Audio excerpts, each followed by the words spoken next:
The August, 1926, Air Union Blériot 155 crash happened on the 18th of August, 1926, at Hurst, Kent when Blériot 155 FAIEB of Air Union hit a barn and crashed whilst attempting to make a forced landing in bad weather.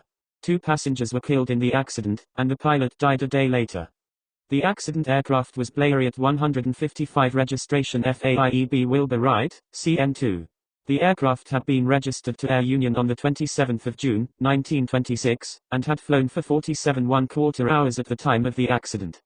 On the 18th of August, 1926, the aircraft departed Le Bourget Airport, Paris at 12:30 p.m. local time, 11:30 GMT, bound for Croydon Airport. On board were the pilot and his mechanic, and 13 passengers at 1:56 p.m. GMT. A radio report was made to St. Inglewood that the aircraft was crossing the coast at Burke Plage. The crossing of the English Channel was made in conditions of poor visibility, with heavy drizzle. Reported weather conditions at limit 1:15 p.m. GMT were continuous rain and fog. Visibility 500 yards, 460 m, cloud base less than 150 feet, 46 m.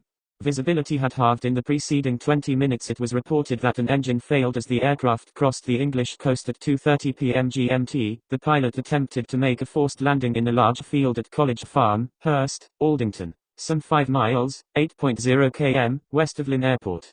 The aircraft clipped the roof of a barn and then hit 3 stacks before crashing to the ground. The farmer and 2 farmhands were missed by 10 feet, 3.0 m. 2 of the 13 passengers were killed in the crash. Both crew and the other 11 passengers were injured. The pilot was seriously injured, and died in hospital on the 19th of August. The farmer and farmhands rescued the injured people from the wrecked aircraft. 2 of the passengers were able to extricate themselves from the wreckage, but the other 11 passengers were more seriously injured. They had been thrown forwards in the accident. 1 woman had been forced through the side of the fuselage. The local doctor attended and assisted in the evacuation of the injured from the scene. Hurdles were improvised as makeshift stretchers, and the injured were taken into the barn until ambulances arrived from Ashford, Hythe and Lymm. They were taken to hospital in Folkestone. Many of the injured suffered multiple fractures. An inquest into the deaths of the passengers was held at College Farm on the 19th of August. Evidence was given that the aircraft had been inspected before the flight, and a certificate that it was fit to fly had been issued by Bureau Veritas. The aircraft was capable of flying on 3 engines.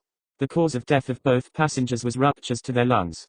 A verdict of accidental death was given in both cases. The inquest into the death of the pilot was held on the 26th of August in Folkestone. Evidence given at the inquest into the deaths of the passengers showed that the pilot was experienced, having started his flying career with the French Army during the First World War. He had been employed by Air Union for 3 years. A verdict of accidental death was returned.